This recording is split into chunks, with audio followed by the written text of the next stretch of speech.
Please find day 4 in your Chapter 8 notes packet, square and cube roots. So far in this unit, we've talked about exponents and the properties associated with multiplying and dividing and taking the power of a power. We've also talked about negative exponents. Today, we're going to talk about square and cube roots. A square root,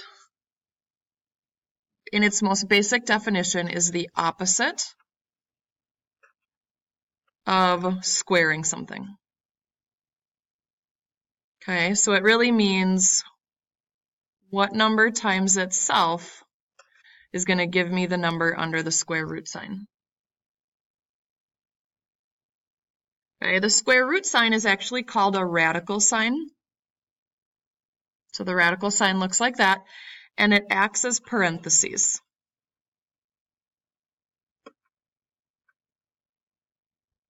In PEMDAS.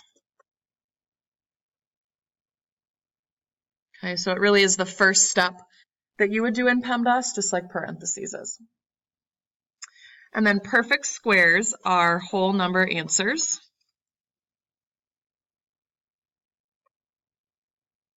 To square roots. So, for example, the square root of 4 is 2. The square root of 9 is 3. The square root of 16 is 4. The square root of 25 is 5, etc. These numbers over here are all perfect squares. Okay, they are the whole number answers to the square root.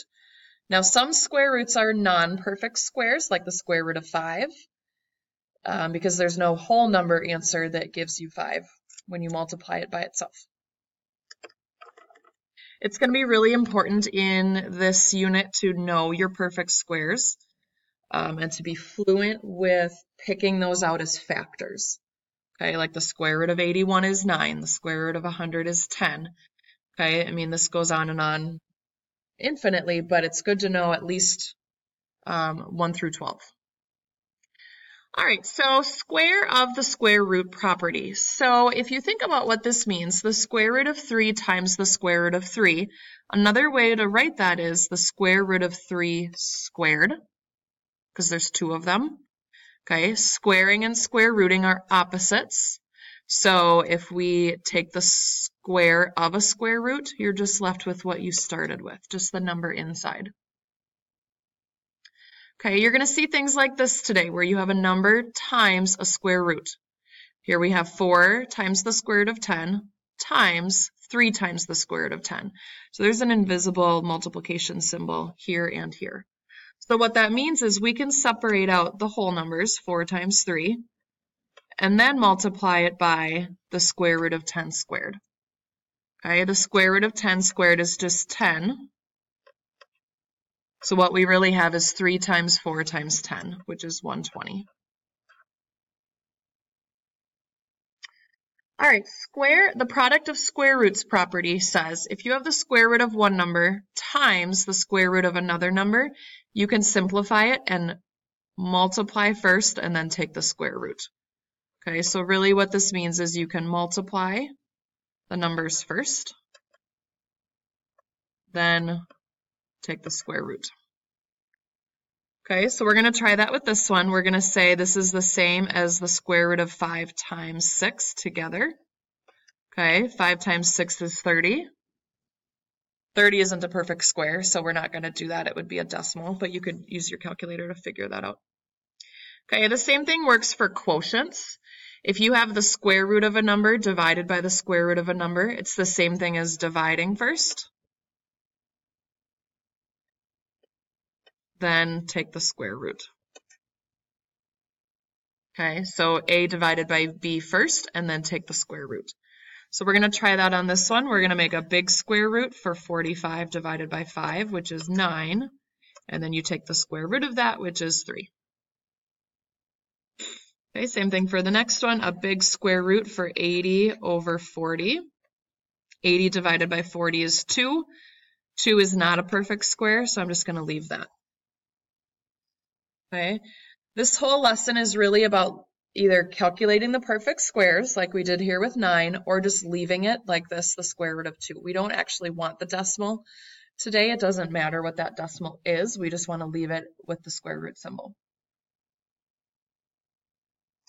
All right, so we're going to break square roots down into smaller parts. This is called factoring. Okay.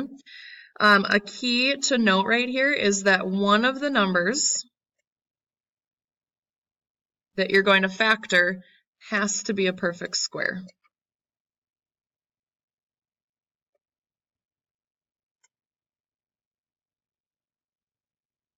So if we're going to break down the square root of 40 into smaller parts, I'm thinking of all the factors of 40.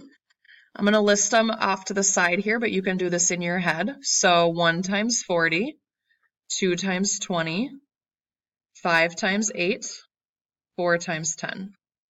Okay, the only perfect square out of all of those is 4.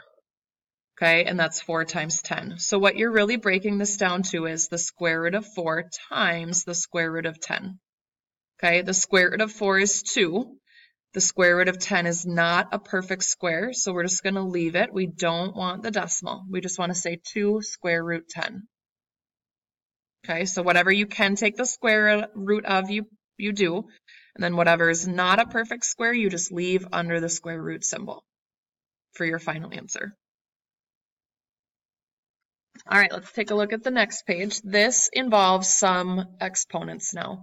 Okay, we're going to do the same thing, but I'm going to rewrite this so we have more room. You might want to do that as well so that you can factor it. Okay, so we're going to break this down into perfect squares. So I'm thinking about 48, the factors of 48. The only perfect square is the square root of 3 times the square root of 16, because 16 is a perfect square. Okay, and then for x squared, we're just going to take the square root of x squared. And then for y squared, we're going to do the same thing, the square root of y squared. So now we're going to take the next step and take the square root of what we can. Okay, so the square root of 16 is 4. I'm going to put that in the front. The square root of x squared is just x. Remember, those are opposites. Squaring and square rooting cancel out. And then the square root of y squared is y. So those are all the things I can take square roots of. I cannot take the square root of 3, so that stays inside the square root symbol. So you will most likely always have some numbers outside the square root, like 4xy, and some numbers inside the square root, like 3. Okay, so that's the first one. The next one, I'm going to kind of section this off here, is the square root of 98 x squared y z squared. Okay, so again, we're going to break that down.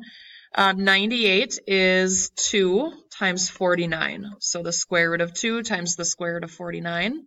And then all the other variables just get put in square root symbols. So the square root of x squared, the square root of y, the square root of z squared.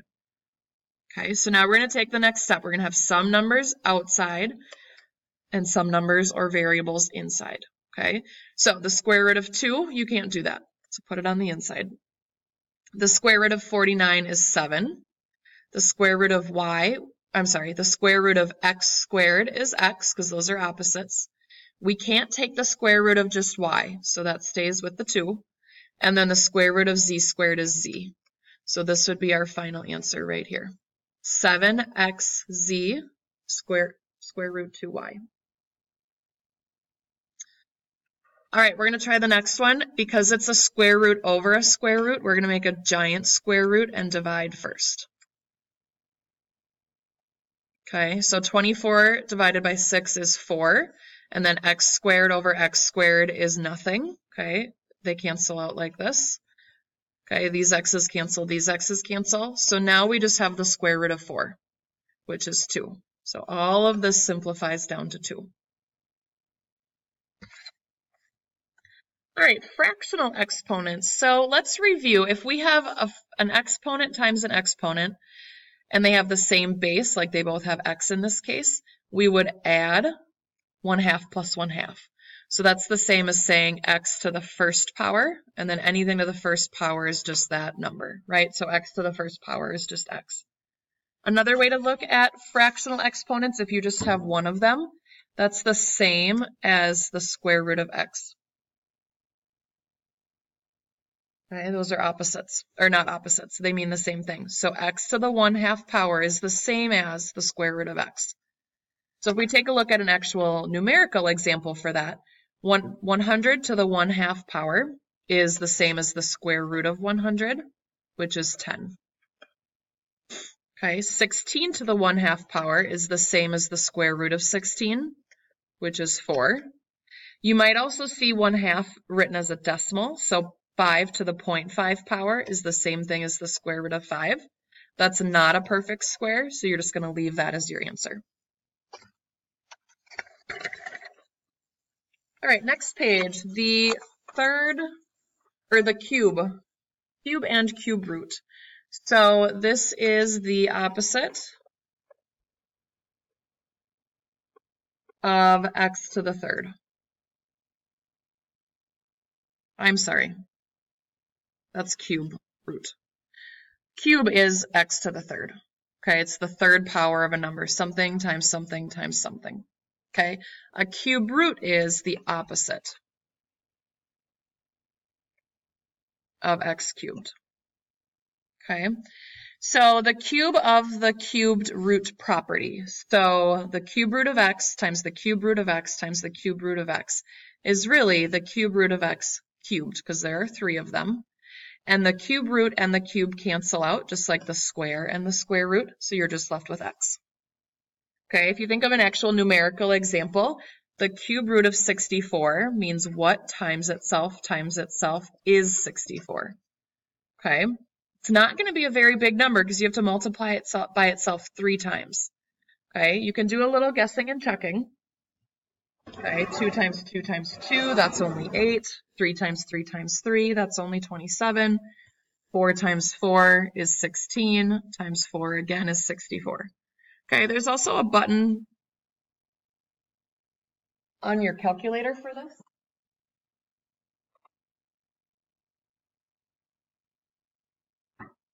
Okay, like if you have a calculator like this, the square root button is this function here where you have to push second x squared. That's just for square roots. But the button above that with the little x in the front means you can pick whatever root you want to do. So for cube roots, you would do 3 second, and then this little caret button, and then whatever number you want to do. So like let's do 64. That's going to give you the cube root of 64. So the little x means you have to put that cube or that 3 first, and then do the number. Okay. So for the cube root of 8, okay, that means what times what times what is 8.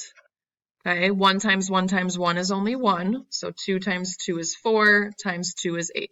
So the cube root of 8 is 2. Okay, if we have 3 cube roots, remember this means the same as the cube root of 45 cubed. Okay, the cube and the cube root cancel out, so you're just left with 45.